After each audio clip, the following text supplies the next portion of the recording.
And like I want to tell everyone, it's never me. It's usually Joe or Lauren. But we're Yeah, much like That's we're here. actually true. I'm And not and the telling. funny part is Mark is in the earliest time. Like it's 5 a.m. his time. yeah. Yes. But yes, we are live. It's my Wednesday crew, Joe and Lauren. And like I mentioned to everyone, we are going to start trying to bring new school members on every Wednesday to join us. And we have the one and only Ryan All Nighter Hider. So, morning, everyone. Good morning, good morning, good morning. Morning. Yes. So, Hyder, everyone probably knows you from the comments, right? Everyone sees you commenting, supporting, being a great moderator. But maybe people don't really know. Like even Joel, he jumped on. He's like, "Where exactly are you, Hyder?" So maybe quickly give everyone a 1 minute spiel on who All Nighter Hyder is, where's your home base, where do you invest, and things like that. Well, before I start, although I work happily for myself, all the ideas and topics discussed in this channel are that of my own. Thank you, Uncle Steve. Yeah, so I'm All Nighter Hider. I'm based out of San Diego, California. I'm here now in Gary, Indiana, which is my REI market. This is where I do my real estate investing. I am hands-on. I am an out-of-state investor, but I am hands-on here now. Millennial Mike and I have been here taking trips once a month. This trip is actually 10 days. It's a good chunk of time. It gives me an opportunity to actually get some work done. We are here on the job site now. Yeah, that's about it, man. I've been on YouTube 6 years now.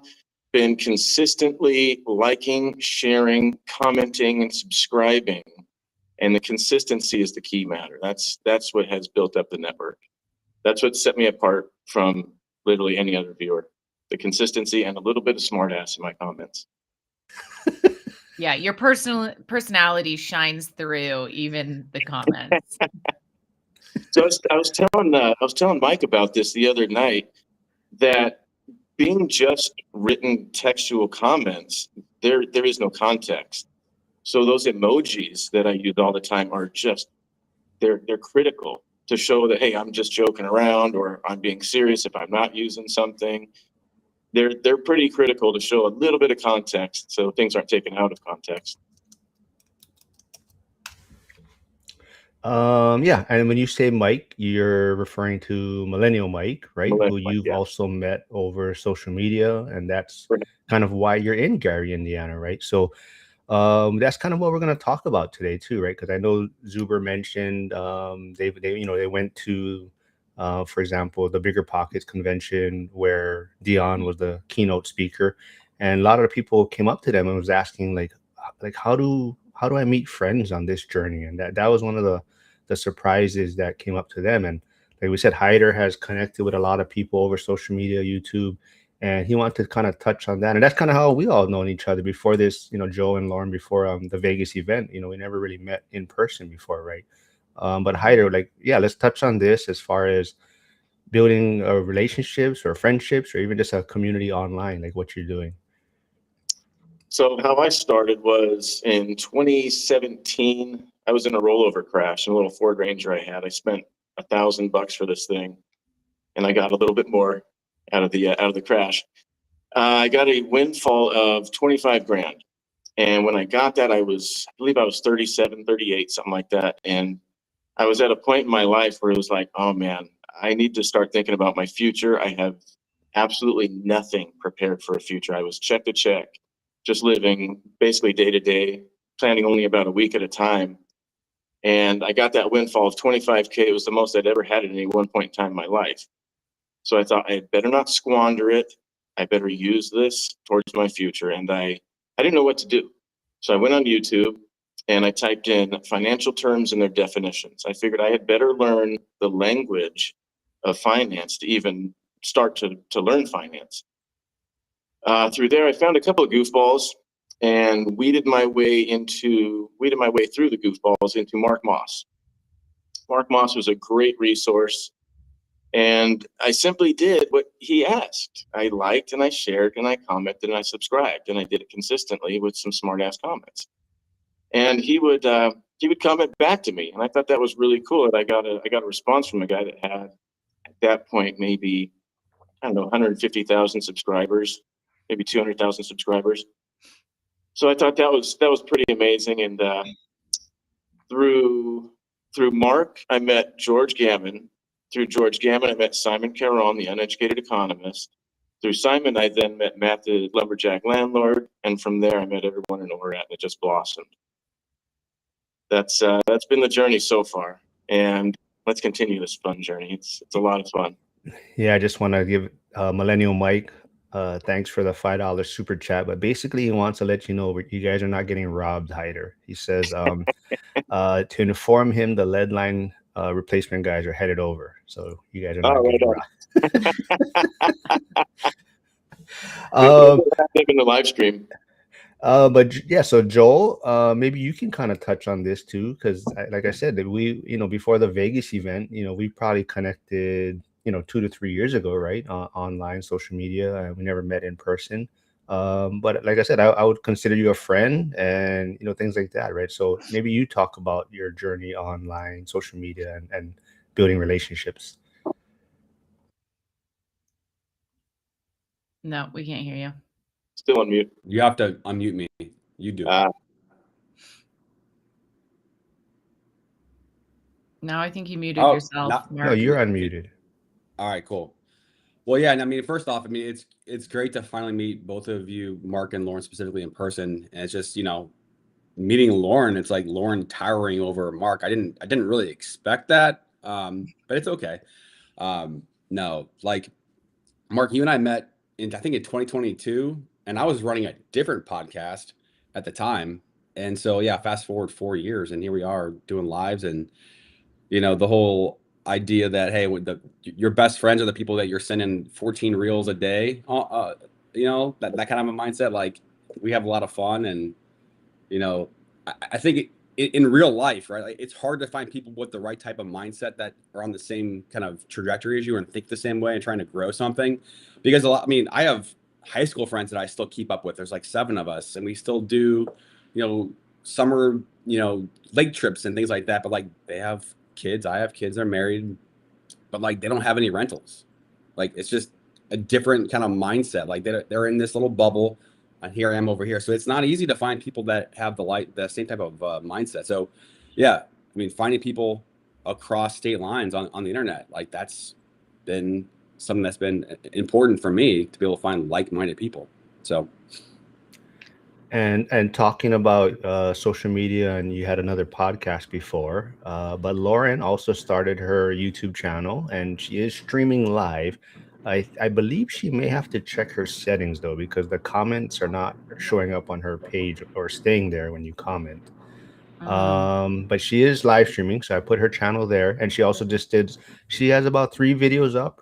She did one with Michael Zuber, Emily Lopez. I think she did one with Chris recently. Chris Price, who same thing. We also just met in Vegas for the first time. But Lauren, it's been a challenge for you, right, to kind of put yourself out there a little bit on social media, getting the YouTube channel going and things like that, right? So maybe you can also talk a little bit about making relationships. Yeah, I literally hate it. It's the bane of my existence. I don't like, and it's not like putting myself out there. It's the act of like uploading videos, and like it's the technical side of it. Like, if I could just show up, like, and have everything else done for me, I'd be putting out content all day, every day.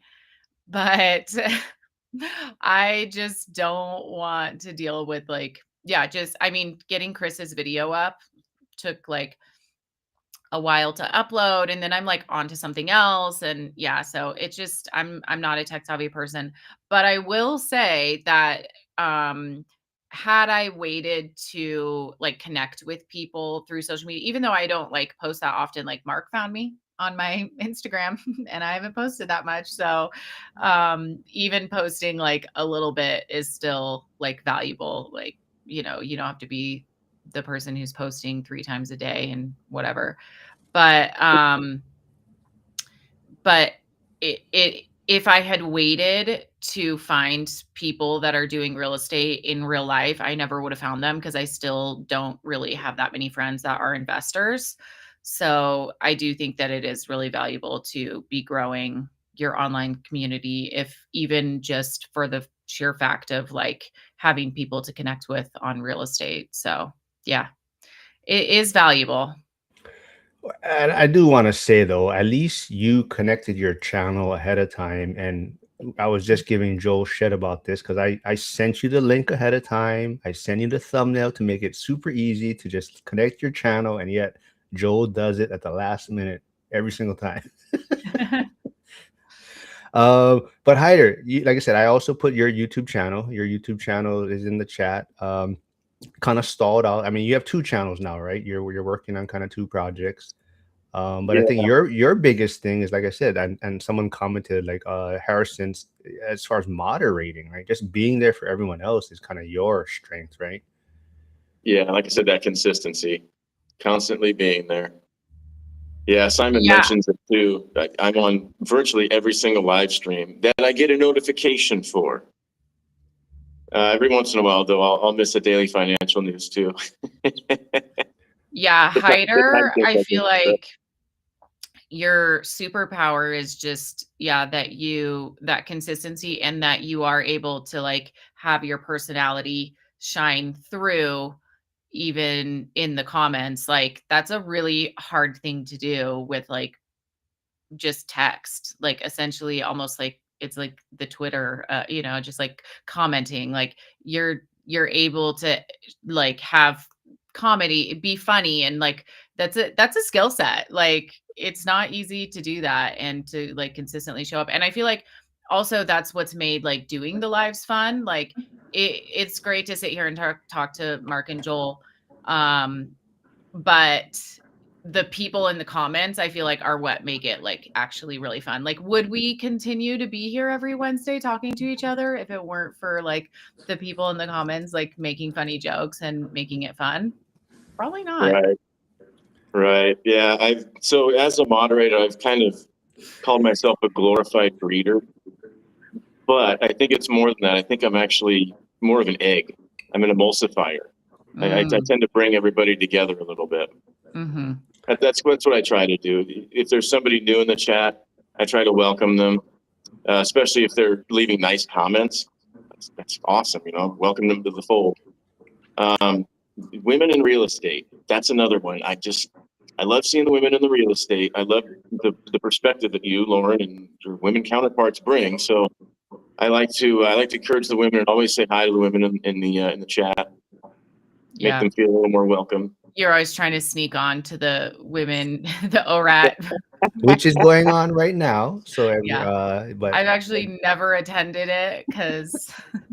But before we get into like even Joel, like we kind of touched on this before we went live. He's connected with people through social media and even the community, and he has an event coming up this weekend.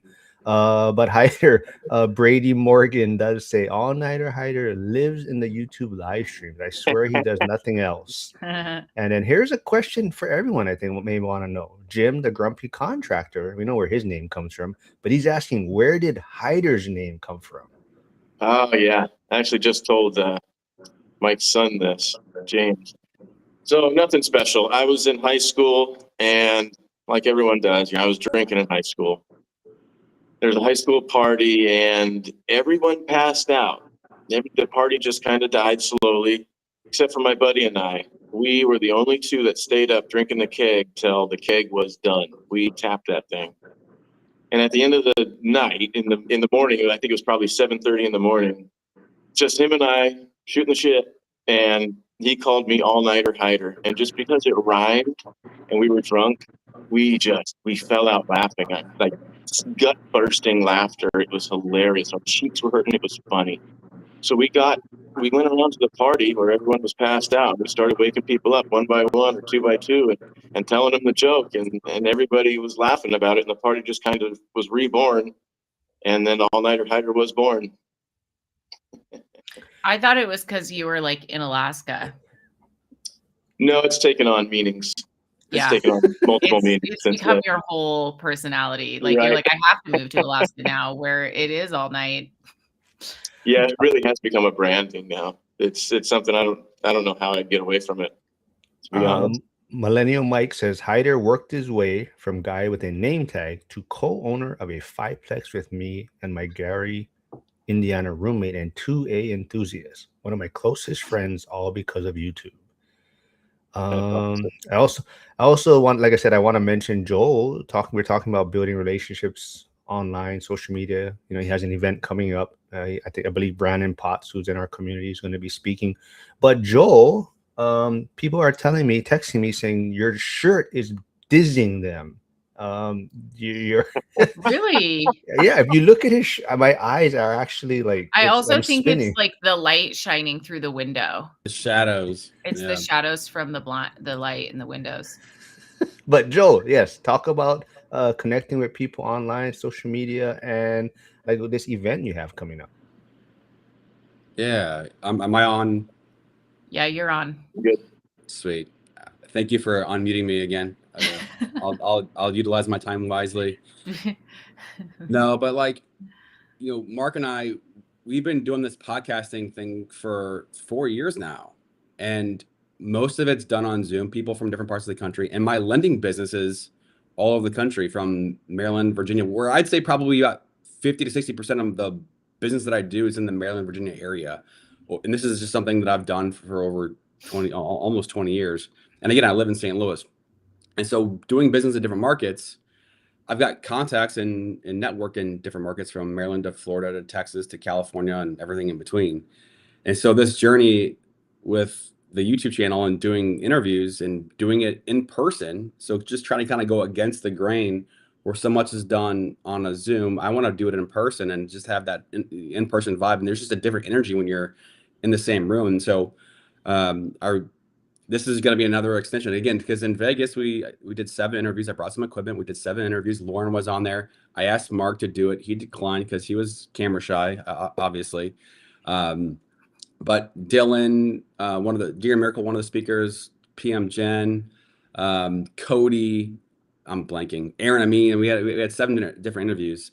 And so being able to do it in person, we're going to be continuing to do this throughout the rest of the year. So in Dallas, I rented a really cool whiskey bar. So it's going to be off hours during the day. And we've got right now 3 interviews lined up. Brandon's one of them. We're just going to be talking about, again, probably a lot of what everyone heard at the actual conference and this presentation, which is going to be truncated and going through some examples. And then I'm going to be in Kansas City in April, New Orleans in May, and then I'll be in Los Angeles June 13th and spending some time with Stay Winning Pod. And we're going to be putting on an event over there. So just trying to do stuff in person, just kind of do something a little bit different. So, Joe, are you streaming live right now? Or is it just, okay, because I can't tell whose channel Flavio is coming from, but like I said, Lauren's, I don't know if he's on my channel. Yeah, see, because it doesn't show up.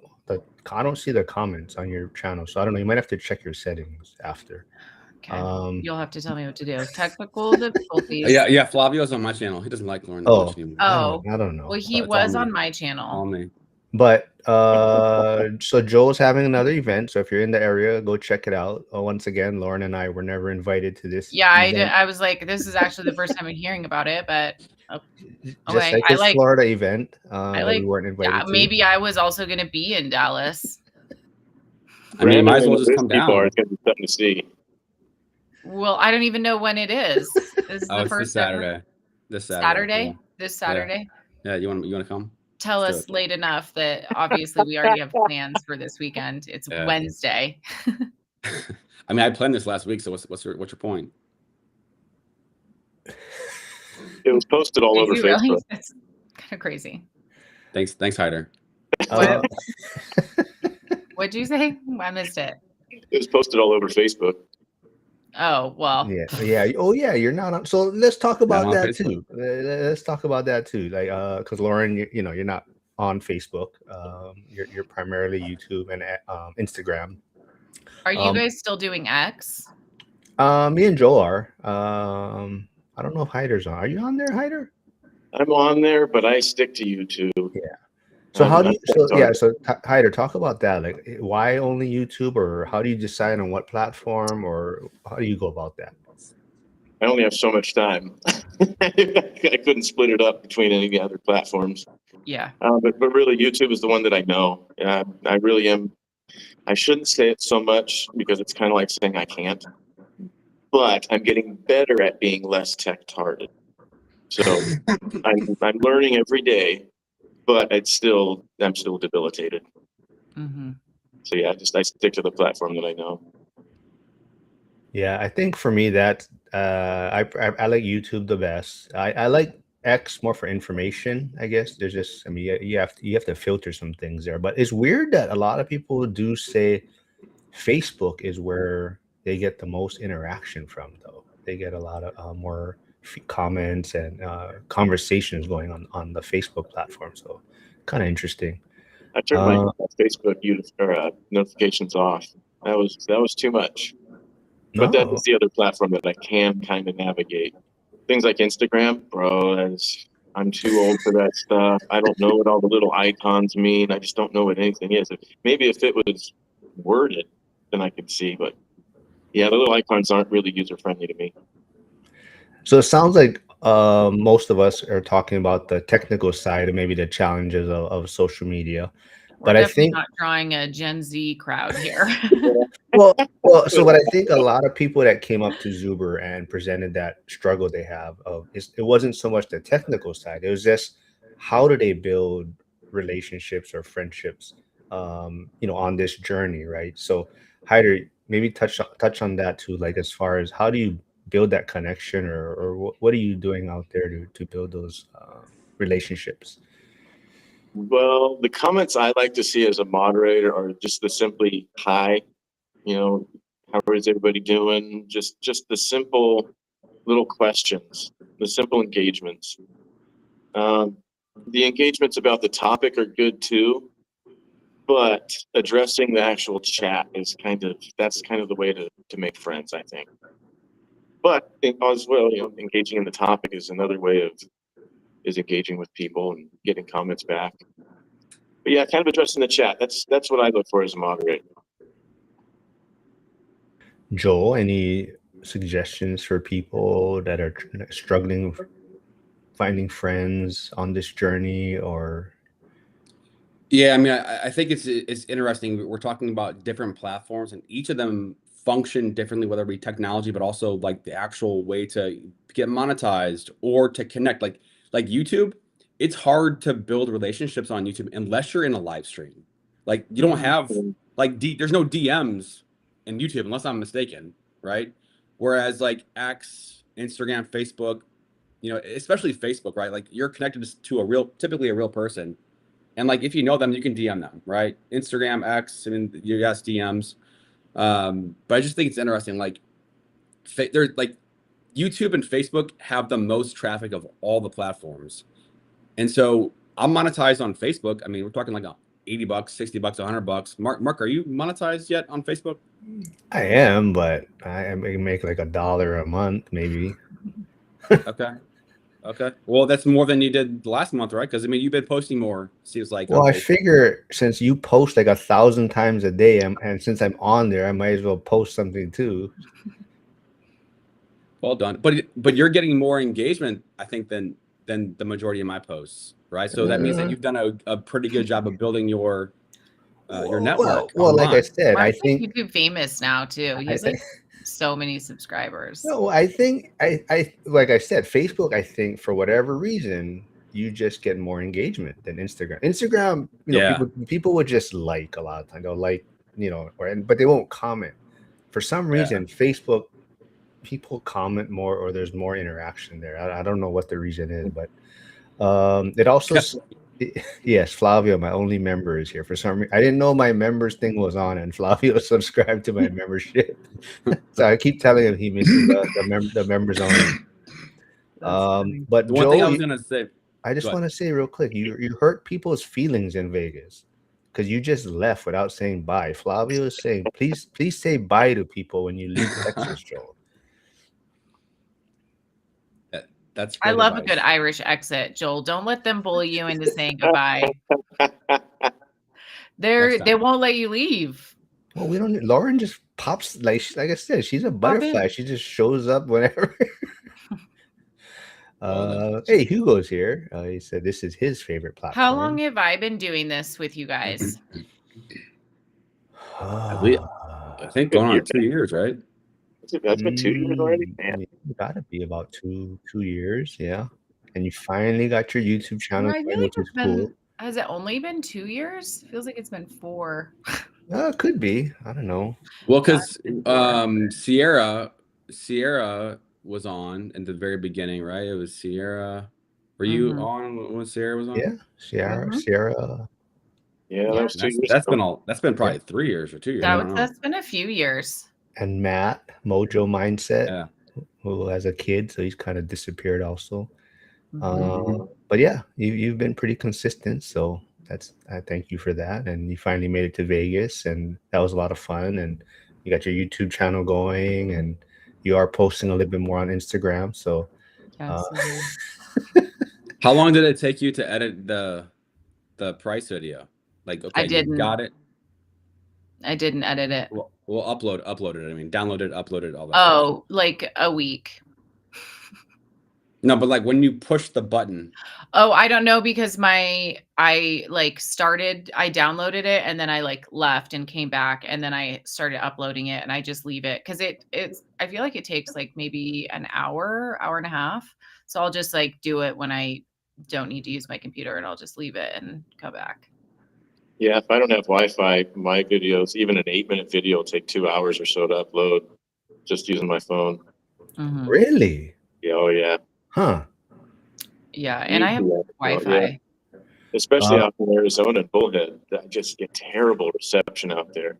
Oh, this is a great question from Harrison, who was last week's weekly guest or our new guest last week. But he says, Hyder, what are the hardest channels to moderate? Which ones talk the most crap on Bitcoin? All of them. I don't know about the second one, but the hardest channels are the ones, man, honestly, probably Simon's when if politics starts getting brought up. That's the one where I start getting a little touchy as well.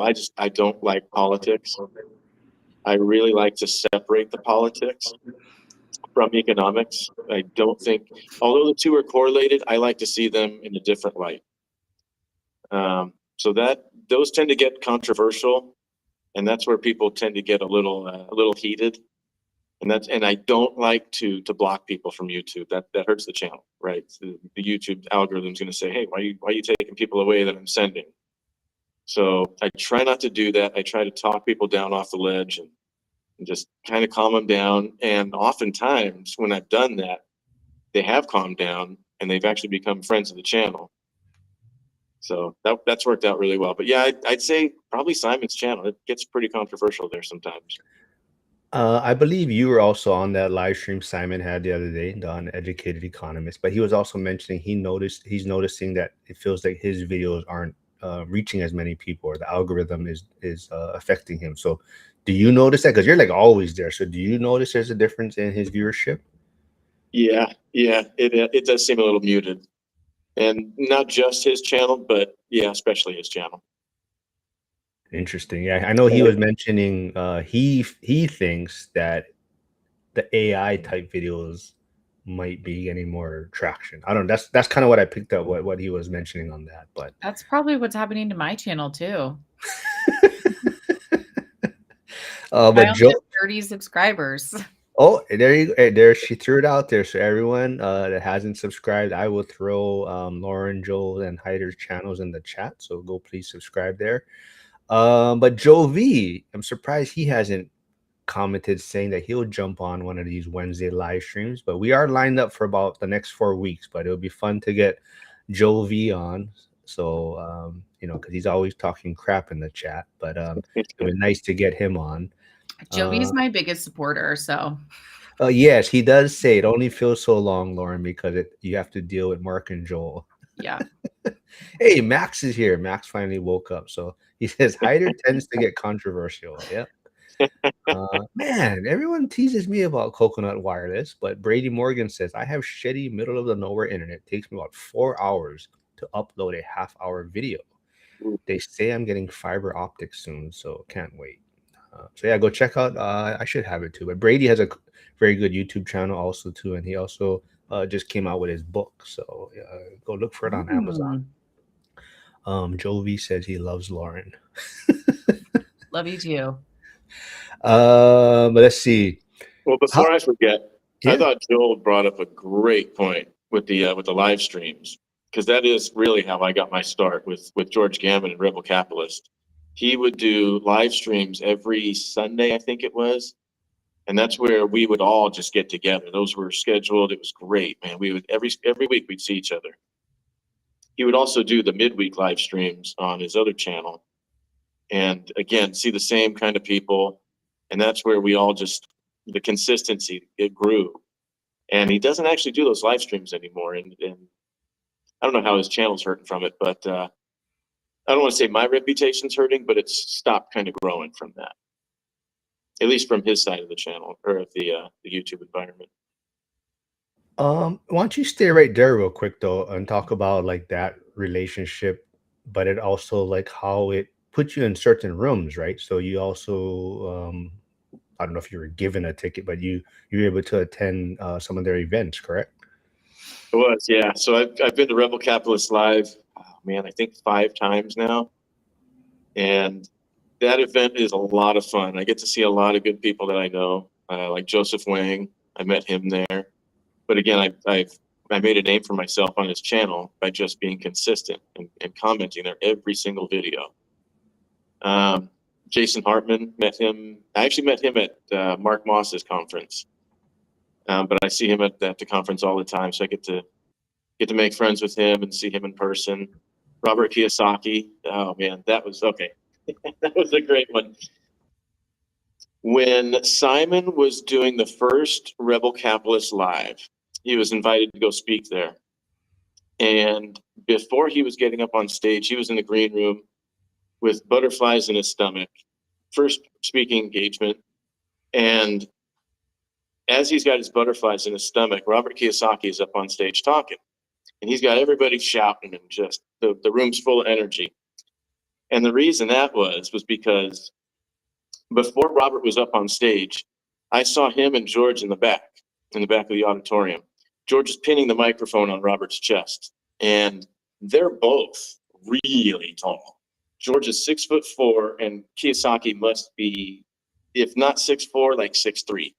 They're both up there, and I'm only 5'8", 5'9", so I'm looking up at them, and it's a little intimidating. But I see my chance. I walk past the two of them, but I see my chance. I'm thinking, I got to go say something to Robert. So I turn around, and I don't know what I'm going to say.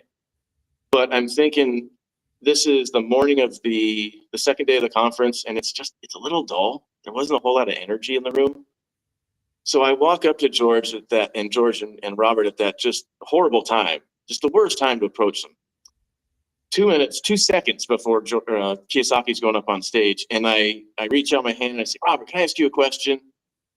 And he starts shooting me with, no. He's like pushing his hands away at me, pawing at me. And I just asked my question right through the objection. Robert, when you go up there, would you curse for emphasis? This place needs some energy.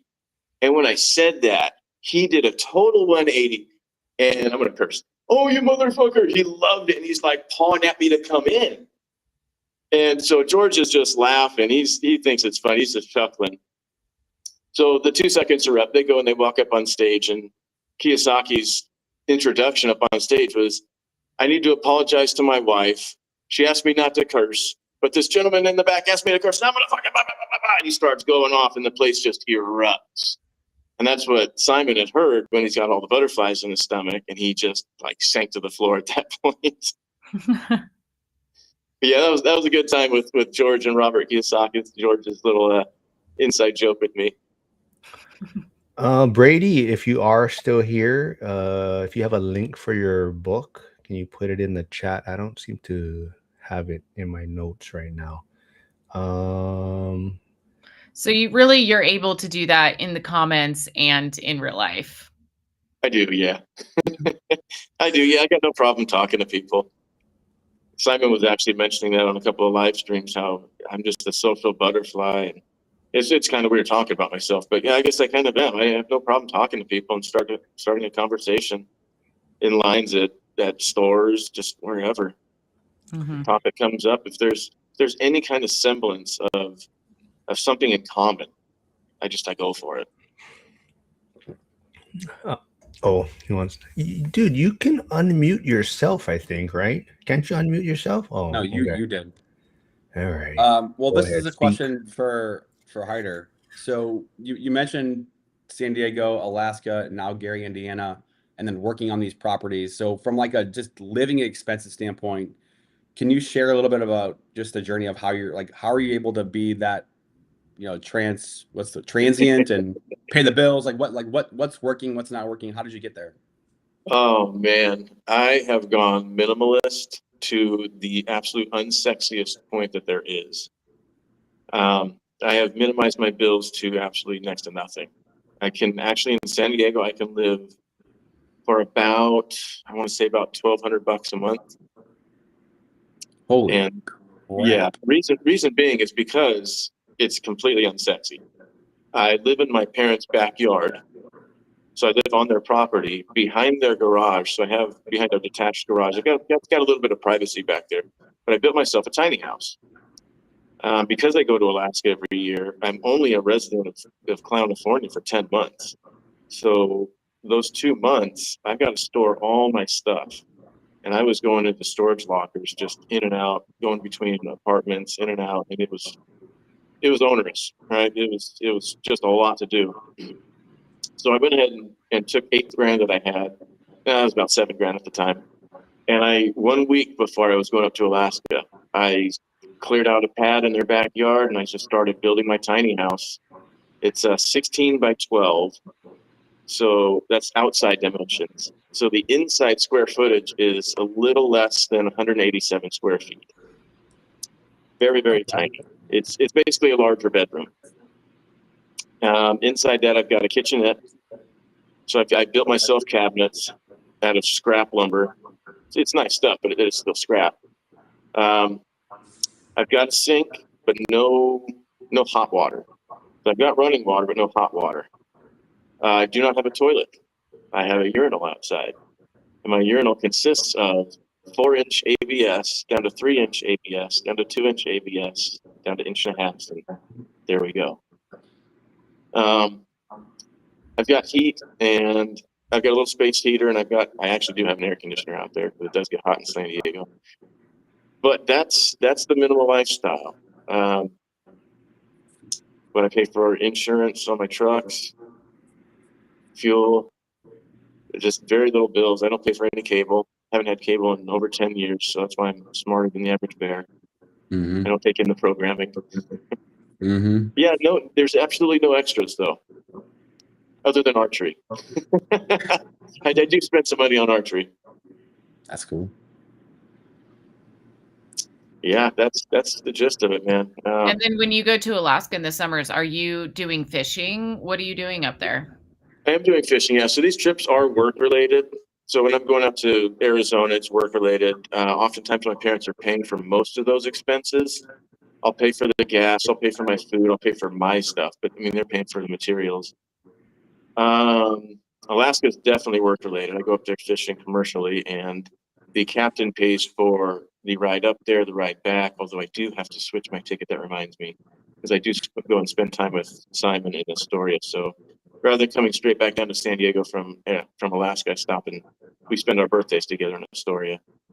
So I've got to swap my ticket around. And then here's work related as well. I do pay my ticket to get out here and get back, but it's been pretty cheap so far. Like in between $160 to $200 for round trip. But definitely doable. Mm-hmm. You and Kyle Dorn are gonna have a battle. Yeah, who can live the most minimalist lifestyle. My dad, actually, God bless him. He's been in the same position that I am. If you see my little title down there, Director of Safe Streets now. So I restarted the same 501c3 that he did. He ran a public benefit corporation that centered around a big mouthful of words, civil nuisance abatement.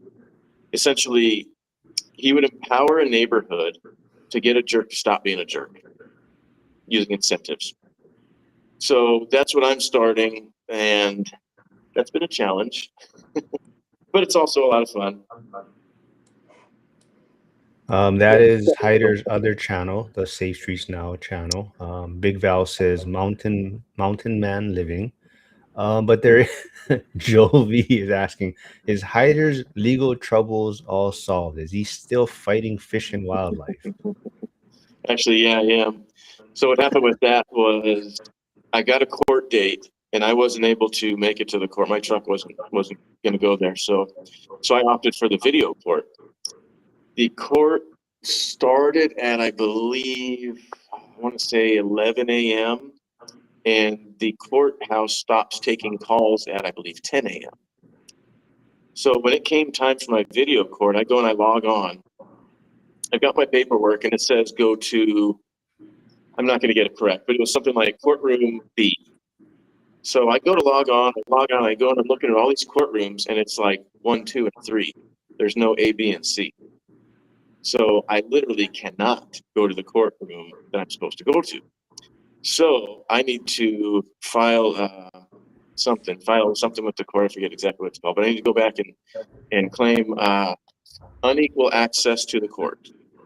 Because essentially, if they didn't give me the right courtroom to go to and I'm not able to go to it, that's why I didn't attend the court. So that's where it stands. But yeah, they still haven't, those two claimed agents, because they were only claimants, they still haven't provided their full names to me. All I have is What Alaska. happened with Fish and Game? Is this in Alaska? No, this is in California. So I was fishing on my kayak, and I actually wasn't technically fishing. I was on my kayak. I forgot all my terminal gear. So I had fishing poles, but I didn't have anything to tie onto the end of them. So I'm really just floating around on my kayak, and I'm watching these kids jump off of a bridge. And I have my sounder on, so I can sound the bottom and do like radar pings and tell them how deep it is. So I was telling them how deep it was and if there was traffic coming from underneath the bridge so they don't jump onto someone's boat. That's what I was doing. And Fish and Game stops me and asks me for my fishing license and ID. And equity law, meaning everything's got to be equal. I asked them for theirs. If they're going to ask me for my ID, I asked them for theirs. Well, they didn't have their IDs. They didn't have any kind of signed oath of office to say that they held that position. They didn't have any proof of insurance saying that they were insured to collect the property that they were collecting from me. So they didn't have anything. They had zero credentials, yet they wrote me a ticket anyways. So essentially, they're just claiming that they're Fish and Game agents. They didn't verify anything, and they still haven't. So essentially, their ticket is completely null and void. They have to verify who they are if asked, and I did ask who they were. It's just procedure. That's all it is. But it's due process. There's two kinds of due process. There's procedural due process, and then there's substantive due process. And they actually have neither. So they need to have substance to their claim, but then they also have to be. How much was this fine for fishing? $650. $650? That is a lot of money. That's a lot off. Joe V And thought were it was you not just $25. like, hey, I actually don't even have anything for the end of my fishing pole, or like? Right. Yeah, they didn't care. They have no care for procedure. They're just going to go after the low hanging fruit. That's not going to challenge them on their claims, and that's not me. That's not me at all. Although I am extremely busy, and it's been like 2 years. But I don't think there's a statute of limitations when the court's procedurally incorrect. I was just gonna say that it's gotta have been like 2 years now. Yeah, but there's no statute of limitations. Jim is asking, what does a moderator do? You kind of touched on it a little bit, but what I guess. Yeah, so that's the gripe that I have with YouTube is that I'm not able to do anything positive. I'm not able to highlight comments. I mean, other than like when I write, I'm not able to really do anything to reinforce people's good actions or anything or good comments. All I can really do is moderate and be block people or put them on timeout. Just do negative things. So yeah, I'd like to be a little more positive. That'd be nice. YouTube. If if you're listening. If you're listening, they are.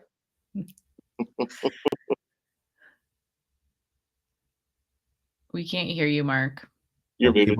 People just saying, yeah, simple, tiny homes. Yeah. Well, let's either dig into a little bit more about how, you know, you seem to be very active or strong views on Bitcoin. So when people are talking about Bitcoin or calling it the tulip coin or things like that, right? You do voice your thoughts on it. What But does that mean, the tulip coin? Heider, you want to touch Does on that mean that? like it wilts or something? Like, When was that? That was in like 14 something in Norway or something like that. Shoot, some other country. They were selling tulips back and forth. Just literally the flowers and the bulbs. It became a fad, and people were paying just huge top dollar prices for these tulips. And there's a story of some guy who came from a foreign land, and he saw this tulip, and he thought it was food, so he ate it. And everybody, oh, you just ate like $1,000 tulip or something, whatever, you know, denomination they were using. But yeah, it was pretty funny that he ate this expensive tulip. that's funny. Yeah, when really tulips, they just don't hold any real value. Yeah, It's just a flower. I get it. They're basically saying it's not inherently valuable. It's just Yeah, which there's an perceived. argument to be made. Is there really like intrinsic value? Mhm. It I'm kind of unmuted. depends. Right. Yeah, it depends on the when, right? Like, yeah, I need water until I'm underneath it, and I can't get underneath. I can't get above it. Yeah, then I need air more than I need the water. So everything's substantial. What am I looking for? Situational. That's the word. Yeah. I mean, Yeah, it's fun. all money is the same in that way, that it doesn't have like a dollar bill only has value because we've agreed that it has value. Yeah, right. Yeah, same with gold. Gold doesn't really have that super whole lot of value that we can all just use it for everyday uses. Silver, Bitcoin, I mean, it just doesn't matter what it is. It's those goods and services that really matter. But yeah, the thing about Bitcoin is it's simply a digital ledger. I mean, just like your bank uses. It's just a digital ledger, except that this digital ledger is decentralized. So there's something like 22,000 different computer nodes all over the world that are individual, if you would. And each one of these needs to come to a consensus on each transaction on the Bitcoin ledger. They do that every 10 minutes. So there's no one central guy or business controlling the Bitcoin network. It controls itself through that decentralization. That's why I really like it. It's outside the dollar system. There's no one to say, hey, Hyder, you can't do this transaction. Or, hey, Hyder, you have to do this transaction. Or, hey, Hyder, you have to do this transaction in this certain way. I choose to do the transaction based upon the Bitcoin protocol. If I don't like that protocol, then I don't do the transaction. But there's no surprises. It's just a computer network that does what it does. It's a computer protocol. What people think about it doesn't change what it actually is. You know, it's sound money. It's taking something that's digital and it's actually giving it scarcity, which I think what hangs up a lot of people. Like, how can something be digital also be scarce? But it's because it's controlled by that computer code. The computer code that, again, is decentralized amongst all these 22,000 some odd nodes all over the world. So you can't just go to one computer and say, hey, you know what, I'm gonna hack this thing. It doesn't work that way. You'd actually have to go to 11,001 computers and hack them all at the same time within 10 minutes. And that's why it has been so secure, because nobody could do that. And somebody will bring up the quantum computing, but I think that can also be used to further secure the Bitcoin network.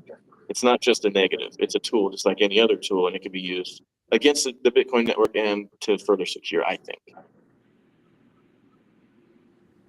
Any other questions? Joel, you have a question?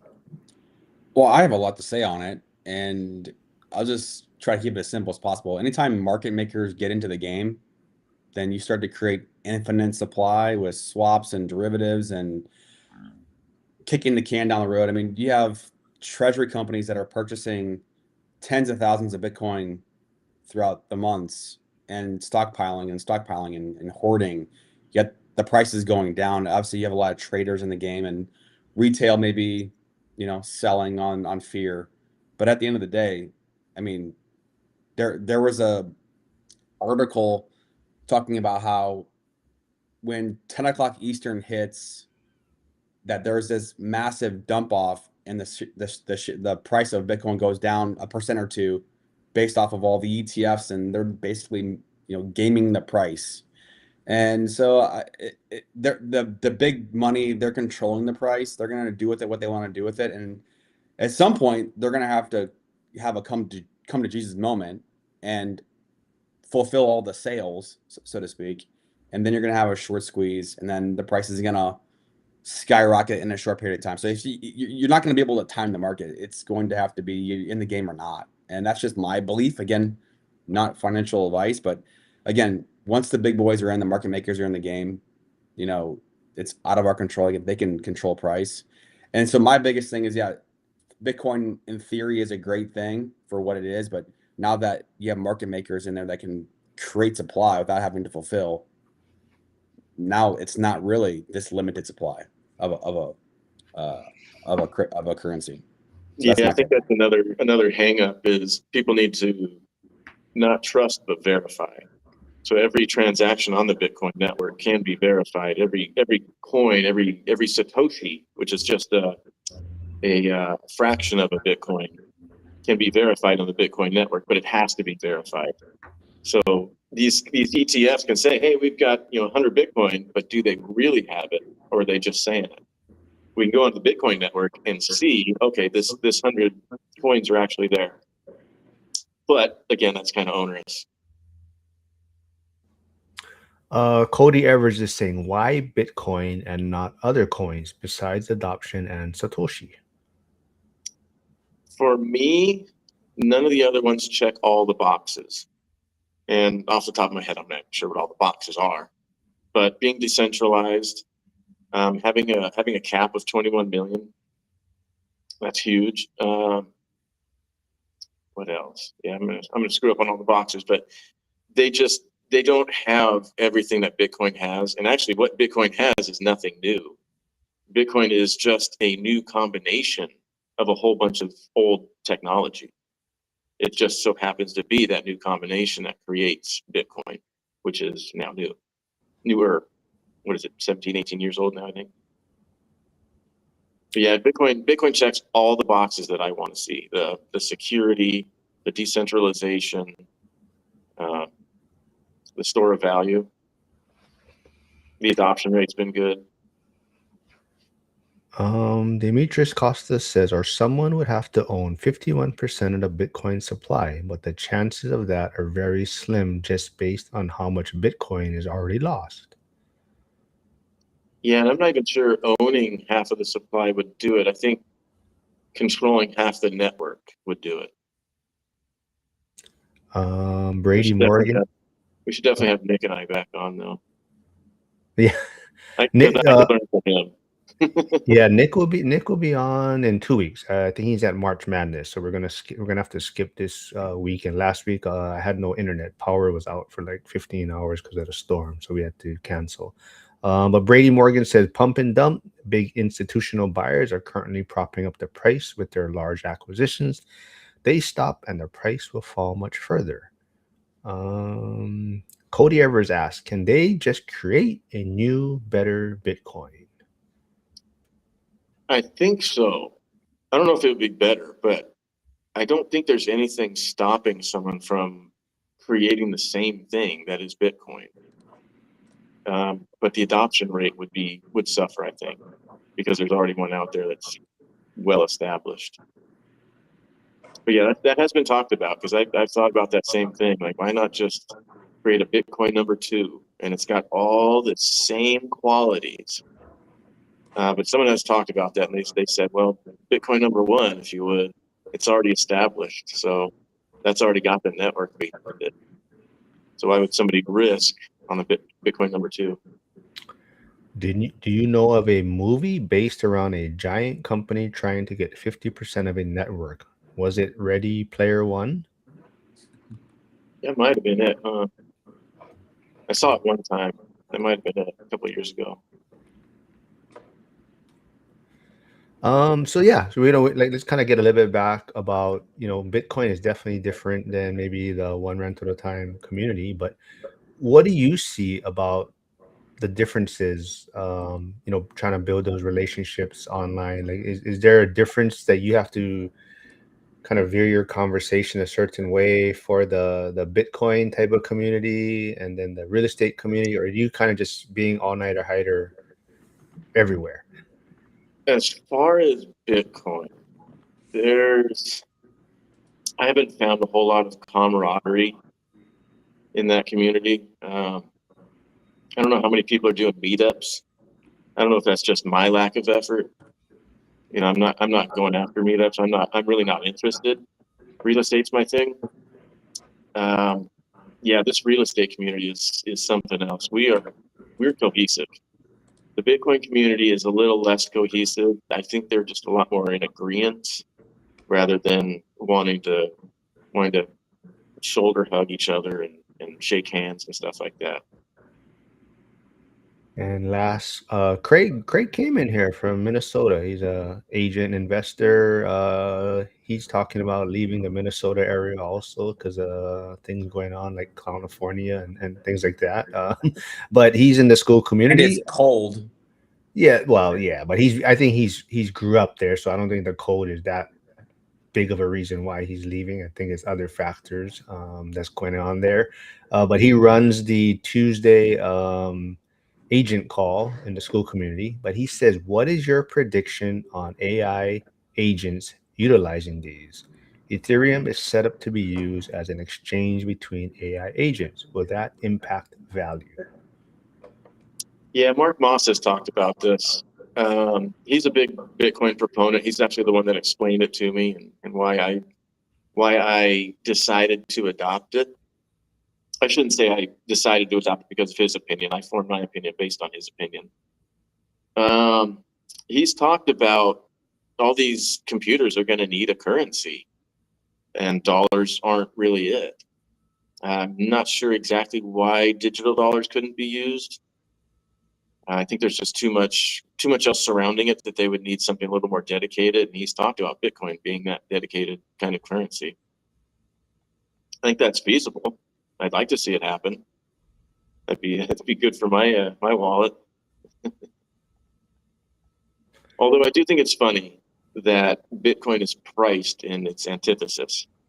It's basically, I don't want to say maybe it's not anti-dollar, but it is the counterbalance to the dollar. So it's kind of funny that it's priced in dollars.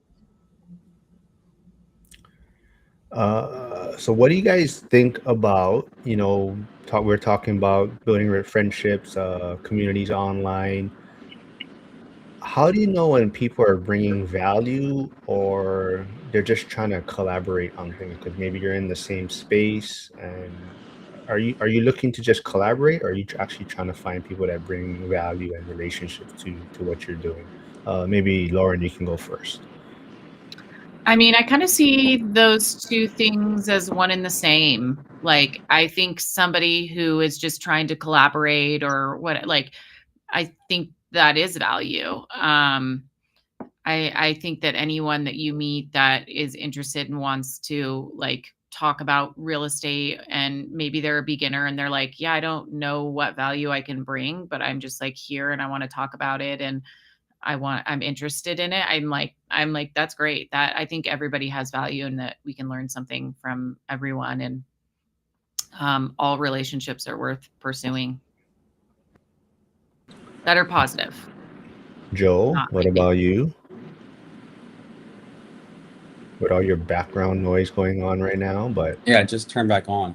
Yeah, I mean, I think my mind goes to something that's just time, right? Like we talked about the different platforms that we're all touching on: Facebook, YouTube, X,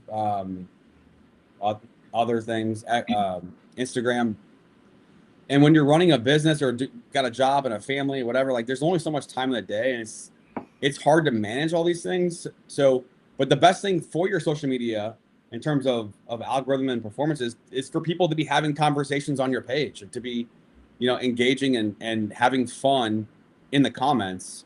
And that's, I think rare. But if you can get there and get to that point, then that's powerful to have people engaging and having conversations on your platforms. But to me, though, it's just hard to keep up with things. Then you have a school community and comments and messages, and there's just various things. So it's just a time thing for me. Just how do you keep track of all the things going on and keep up with things that while doing your job and family, etc. Mm-hmm.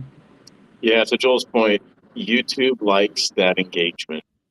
That's why it will reward a channel who, at the end of the video, a viewer keeps on that platform. If they click on another video, that prior video gets rewarded. Attention is a whole nother currency, if you would.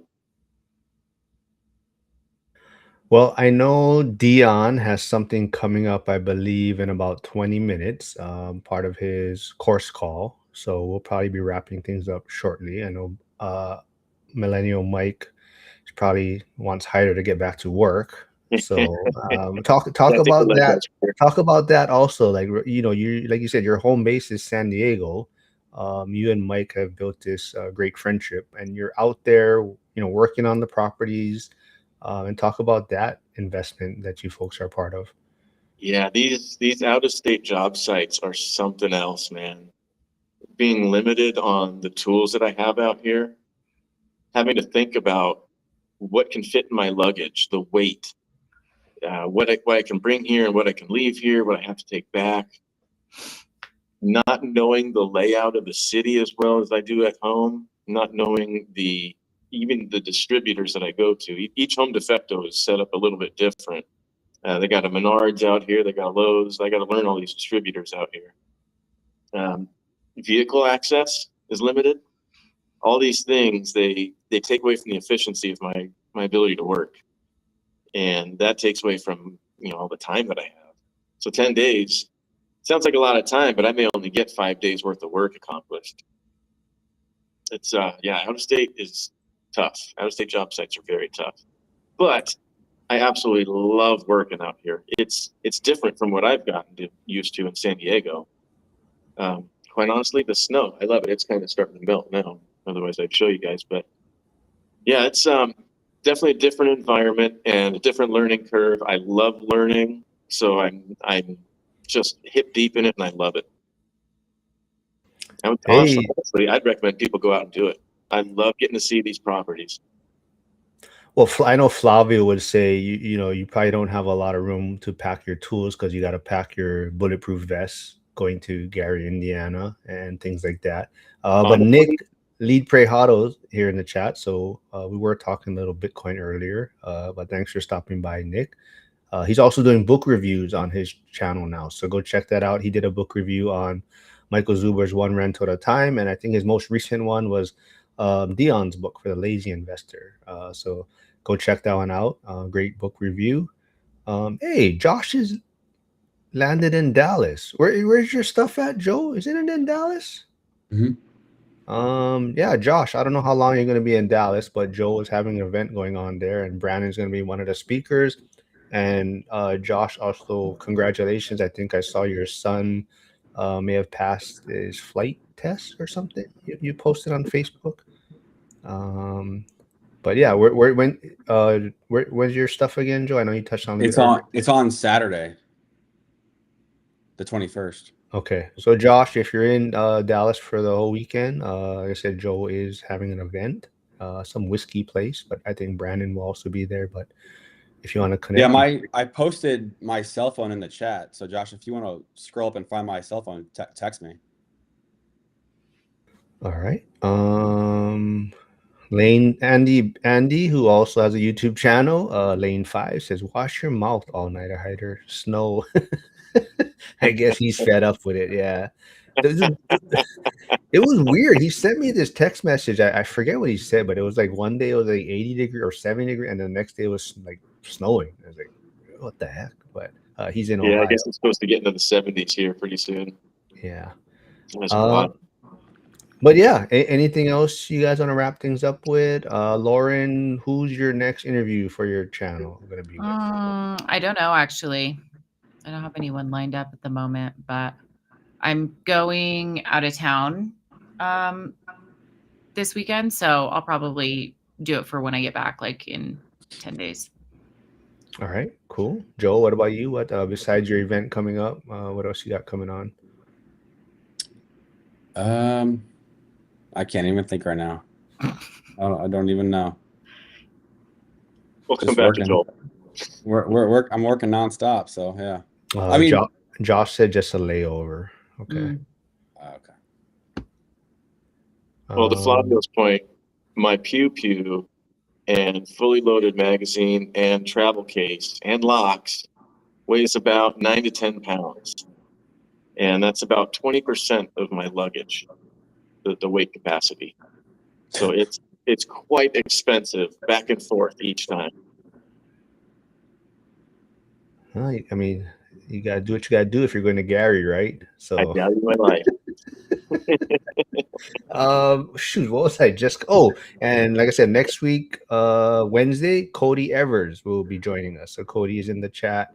He's in Wisconsin.